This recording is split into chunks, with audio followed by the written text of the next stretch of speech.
தமிழக அரசு டாடா எலக்ட்ரானிக்ஸ் நிறுவனத்துடன் இணைந்து 1500 பெண்களுக்கு சிறப்பு வேலைவாய்ப்பு முகாமை திருச்சியில் நடத்தவுள்ளது. திருச்சி மாவட்டத்தில் உள்ள பெண் வேலை நாடுநர்களை டாடா எலக்ட்ரானிக்ஸ் நிறுவனத்தில் பணியமர்த்தம் செய்யும் நோக்கத்தோடு திருச்சி மாவட்ட வேலைவாய்ப்பு மற்றும் தொழில் நெறி வழிகாட்டும் மையத்தில் செப்டம்பர் 6, 2024 மற்றும் செப்டம்பர் 7, 2024 ஆகிய 2 நாட்கள் சிறப்பு வேலைவாய்ப்பு முகாம் நடத்த உள்ளது. கல்வி தகுதி 12ஆம் வகுப்பு தேர்ச்சி மற்றும் பட்டப்படிப்பு.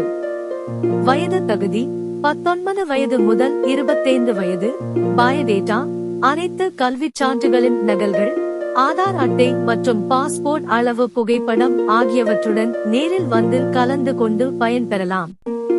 தேர்வு செய்யப்படும் பெண்களுக்கு மாதம் ரூபாய் 19,629 நிதி உதவியுடன் 15 மாத